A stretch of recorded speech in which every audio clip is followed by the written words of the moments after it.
भगवान श्री कृष्ण की कहानी भारत के पौराणिक और धार्मिक इतिहास की सबसे महत्वपूर्ण और प्रेरणादायक कहानियों में से एक है।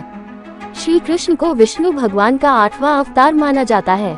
उनकी कथा हमें महाभारत, भागवत पुराण और कई अन्य ग्रंथों में मिलती है। जन्म की कहानी। मथुरा के राजा उग्रसेन के बेटे कंस ने अपनी बहन देवकी की शादी वसुदेव से कराई, लेकिन एक भविष्यवाणी हुई कि देवकी का 8वां पुत्र कंस का वध करेगा। इस डर से कंस ने देवकी और वसुदेव को कारागार में डाल दिया और उनके पहले 7 बच्चों को मार डाला। 8वें पुत्र के रूप में श्री कृष्ण का जन्म हुआ। जब कृष्ण का जन्म हुआ तो जेल के सभी द्वार खुल गए और गंगा नदी का जल उतर गया। वसुदेव ने उन्हें गोकुल में नंद बाबा और यशोदा के पास छोड़ दिया।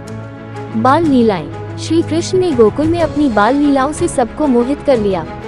उन्होंने माखन चोरी की, गोपालक बनकर गायों को चराया और कालिया नाग का दमन किया। पूतना, तृणावर्त और शक्तासुर जैसे राक्षसों का वध कर उन्होंने अपनी शक्ति का परिचय दिया। गोवर्धन पर्वत और इंद्र का अहंकार। गोकुलवासी हर वर्ष इंद्रदेव की पूजा करते थे। श्री कृष्ण ने उन्हें समझाया कि हमें गोवर्धन पर्वत और प्रकृति की पूजा करनी चाहिए। इस बात से नाराज होकर इंद्र ने भारी वर्षा शुरू कर दी। श्री कृष्ण ने अपनी छोटी अंगुली पर गोवर्धन पर्वत उठाकर गोकुलवासियों की रक्षा की और इंद्र का अहंकार तोड़ा। कंस वध। जब श्री कृष्ण युवा हुए तो उन्होंने मथुरा जाकर कंस का वध किया और अपने माता पिता को कारागार से मुक्त किया। इसके बाद उन्होंने धर्म की स्थापना और अन्याय के अंत के लिए काम किया। महाभारत और गीता का उपदेश। महाभारत के युद्ध में श्री कृष्ण ने अर्जुन के सारथी बनकर उनका मार्गदर्शन किया। जब अर्जुन ने युद्ध करने से मना कर दिया तो श्री कृष्ण ने उन्हें भगवद गीता का उपदेश दिया। गीता में उन्होंने कर्मयोग, भक्तियोग और ज्ञानयोग का महत्व बताया।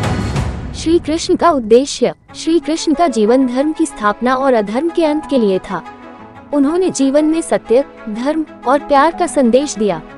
अंततः अपने कार्यों को पूरा करने के बाद श्री कृष्ण ने पृथ्वी को छोड़कर बैकुंठ धाम की ओर प्रस्थान किया। उनकी कथा आज भी हमें जीवन में सही मार्ग पर चलने की प्रेरणा देती है। श्री कृष्ण की कहानी हमें सिखाती है कि कठिनाइयों में भी धर्म का पालन करना चाहिए और कर्म करते रहना चाहिए।